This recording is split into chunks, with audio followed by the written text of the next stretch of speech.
ಪ್ರಿಯರೇ, ದಿನದ ಬದುಕಿಗೊಂದು ಕ್ರಿಸ್ತನ ಈ ದನಿ ನಮ್ಮೆಲ್ಲರಿಗೂ ಪ್ರೇರಣೆ ಆಗಲಿ. ಪೂಜಾ ವಿಧಿಯ ಆಗಮನ ಕಾಲದ 2ನೆಯ ವಾರ, ಡಿಸೆಂಬರ್ 9, 2025 ಮಂಗಳವಾರ. ಸಂತ ಮತ್ತಾಯನು ಬರೆದ ಶುಭ ಸಂದೇಶದಿಂದ ವಾಚನ. ಅಧ್ಯಾಯ 18, ವಚನಗಳು 12ರಿಂದ 14ರವರೆಗೆ. ಆ ಕಾಲದಲ್ಲಿ ಯೇಸು ತಮ್ಮ ಶಿಷ್ಯರಿಗೆ ಹೀಗೆಂದರು: ನಿಮ್ಮಲ್ಲಿ ಒಬ್ಬನಿಗೆ 100 ಕುರಿಗಳು ಇವೆ ನೋಡ. ಅವುಗಳಲ್ಲಿ 1 ಕುರಿ ತಪ್ಪಿಸಿಕೊಂಡು ಹೋಯಿತೆಂದು ಇಟ್ಟುಕೊಳ್ಳಿ. ಆಗ ನಿಮಗೇನು ಅನಿಸುತ್ತದೆ?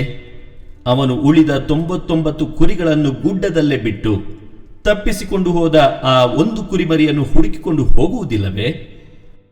ಅದು ಸಿಕ್ಕಿತು ಅನ್ನಿ. ತಪ್ಪಿಸಿಕೊಳ್ಳದ ಆ 99 ಕುರಿಗಳಿಗಿಂತ ಸಿಕ್ಕಿದ ಆ 1 ಕುರಿಗಾಗಿ ಅವನು ಹೆಚ್ಚು ಆನಂದ ಪಡುತ್ತಾನೆ ಎಂದು ನಿಮಗೆ ನಿಶ್ಚಯವಾಗಿ ಹೇಳುತ್ತೇನೆ. ಅಂತೆಯೇ ಈ ಚಿಕ್ಕವರಲ್ಲಿ ಒಬ್ಬನು ಕೂಡ ಕಳೆದು ಹೋಗಬಾರದು. ಇದೇ ಸ್ವರ್ಗದಲ್ಲಿರುವ ನನ್ನ ತಂದೆಯ ಚಿತ್ತ. ಪ್ರಭುವಿನ ಶುಭ ಸಂದೇಶ. ಕ್ರಿಸ್ತರೇ ನಿಮಗೆ ಸ್ತುತಿ ಸಲ್ಲಲಿ. ಪ್ರಭು ಯೇಸು ಕ್ರಿಸ್ತರಲ್ಲಿ ನನ್ನೊಲವಿನ ಸಹೋದರ ಸಹೋದರಿಯರೇ ಮತ್ತು ಪ್ರಿಯ ಮಕ್ಕಳೇ, ಇಂದಿನ ಶುಭ ಸಂದೇಶ ನಮಗೆ ಕಾಣದೆ ಹೋದ ಕುರಿಮರಿಯ ಸಾಮತಿಯ ಬಗ್ಗೆ ತಿಳಿಸಿಕೊಡುತ್ತದೆ. ಯಾವ ಕುರುಬನು ತನ್ನ ಕುರಿಮರಿಯನ್ನು ಕಳೆದುಕೊಳ್ಳುವುದಕ್ಕೆ ಸಿದ್ಧನಿಲ್ಲ. ಅದೇ ರೀತಿ ತನ್ನ ಕುರಿಮರಿ ಕಳೆದು ಹೋಗಲಿ ಎಂದು ಯಾವ ಕುರುಬನು ಆಶಿಸುವುದಿಲ್ಲ. ಯಾವಾಗಲೂ ಕುರಿಮರಿ ಕುರುಬನನ್ನು ಬಿಟ್ಟು ದಾರಿ ತಪ್ಪಿ ಹೋಗುತ್ತದೆ ವಿನಃ ಕುರುಬನಲ್ಲ. ಮೇವಿನ ಆಸೆಯಿಂದಲೋ, ನೀರಿಗಾಗಿಯೋ, ಇನ್ನೊಂದು ಕಾರಣಕ್ಕಾಗಿಯೋ ಅದು ಕುರುಬನಿಂದ, ತನ್ನ ಕುರಿಗಳ ಹಿಂಡಿನಿಂದ ದೂರ ಆಗಬಹುದು. ಆದರೆ ಒಂದು ಸಲ ತಾನು ಕಳೆದು ಹೋಗಿರುವುದು ಅದಕ್ಕೆ ಅರಿವಾದಾಗ ತನ್ನ ಕುರುಬನಿಗಾಗಿ, ಕುರಿಗಳ ಹಿಂಡಿಗಾಗಿ ಹಾತೊರೆಯುತ್ತದೆಂಬುದು ಸತ್ಯಸ್ಯ ಸಂಗತಿ. ಒಂದು ವೇಳೆ ತನ್ನ ಕುರುಬನಿಗಾಗಿ, ತನ್ನ ಕುರಿಗಳ ಹಿಂಡಿಗಾಗಿ ಹುಡುಕಾಡದಿದ್ದರೆ ಅದು ಕೂಗಿಕೊಳ್ಳುವ ಅವಶ್ಯಕತೆ ಇತ್ತೆ? ಅದು ಕಳೆದು ಹೋಗಿರುವುದಕ್ಕೆ ಹಾಗೂ ಕುರುಬನನ್ನು, ತನ್ನ ಹಿಂಡನ್ನು ಪುನಃ ಸೇರಿಕೊಳ್ಳಲು ಹುಡುಕಾಡುತ್ತಿರುವುದಕ್ಕೆ ಅದರ ಅಸಹಾಯಕದ ಕೂಗೆ ಸಾಕ್ಷಿ. ಪ್ರಿಯರೇ, ಇಂದು ನಾವು ಕೂಡ ಕಳೆದು ಹೋಗಿದ್ದೇವೆಯೇ?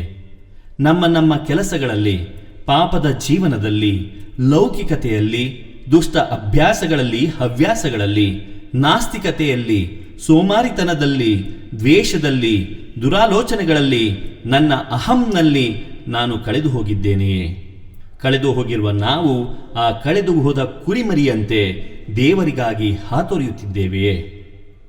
ದೇವರನ್ನು ಹುಡುಕಿ ಹುಡುಕಿ ಅವರು ಸಿಗಲಿಲ್ಲವೆಂದು ಬೇಸರವೇ, ದುಃಖವೇ, ನೋವೇ, ಭಯವೇ, ಆತಂಕವೇ?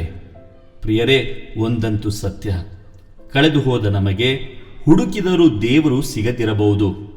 ಆದರೆ ಭಯಪಡಬೇಡಿ, ನಿರಾಸೆಗೊಳ್ಳಬೇಡಿ. ಸಾಮತಿಯಲ್ಲಿ ಕಳೆದು ಹೋದ ಕುರಿಮರಿಗೆ ಕುರುಬ ಸಿಗಲಿಲ್ಲ. ಹಾಗಂತ ಕುರಿಮರಿ ತನ್ನ ಹುಡುಕಾಟವನ್ನು ನಿಲ್ಲಿಸಲಿಲ್ಲ. ಅದೇ ರೀತಿ ದೇವರಿಗೆ ನಾವು ಸಿಗದಿದ್ದಾಗ ದೇವರೇ ನಮ್ಮನ್ನು ಹುಡುಕಿಕೊಂಡು ಬರುತ್ತಾರೆ, ಹುಡುಕುತ್ತಾರೆ, ಹುಡುಕಿ ಕಂಡುಕೊಳ್ಳುತ್ತಾರೆ. ಆದರೆ ಆ ಕುರಿಮರಿಯಂತೆ ನಾವು ಕೂಡ ನಮ್ಮ ಕುರಿಗಾಹಿಯಾದ ದೇವರ ನಿರಂತರ ಹುಡುಕಾಟವನ್ನು ನಿಲ್ಲಿಸಬಾರದು. ಪ್ರಿಯರೇ, ನಾವು ಯಾರ ಕೈಗೂ ಸಿಗದಿದ್ದಿರಬಹುದು. ಆದರೆ ಒಂದಲ್ಲ ಒಂದು ದಿನ ನಾವು ದೇವರಿಗೆ ಸಿಕ್ಕೇ ಸಿಕ್ಕುತ್ತೇವೆ. ಪ್ರಿಯರೇ, ಯಾರನ್ನೂ ಕಳೆದುಕೊಳ್ಳಲು ದೇವರಿಗೆ ಇಷ್ಟವಿಲ್ಲ. ಯಾಕೆಂದರೆ ನಾವು ಮತ್ತೆ ಸಿಕ್ಕಾಗ ದೇವರಿಗೆ ಅದಕ್ಕಿಂತ ಸಂತೋಷ ಬೇರೊಂದಿಲ್ಲ. ಇದು ಧ್ವನಿ ಮಾಧ್ಯಮ ಮನೆಯ ಕೊಡುಗೆ. ಧ್ವನಿ ವಂದನೆಯ ಸ್ವಾಮಿ ಶಾಂತಕುಮಾರ್ ಜೆ, ಬೆಂಗಳೂರು ಮಹಾಧರ್ಮ ಕ್ಷೇತ್ರ. ಪ್ರಿಯರೇ, ಈ ಚಾನೆಲ್ ಅನ್ನು ಸಬ್ಸ್ಕ್ರೈಬ್ ಮಾಡಿ ಪ್ರತಿದಿನ ದೇವರ ವಾಕ್ಯವನ್ನು ಆಲಿಸುತ್ತಾ ಅದನ್ನು ಇತರರೊಂದಿಗೆ ಹಂಚಿಕೊಳ್ಳಲು ನಮಗೆ ನೆರವಾಗಿರಿ. ಧನ್ಯವಾದಗಳು.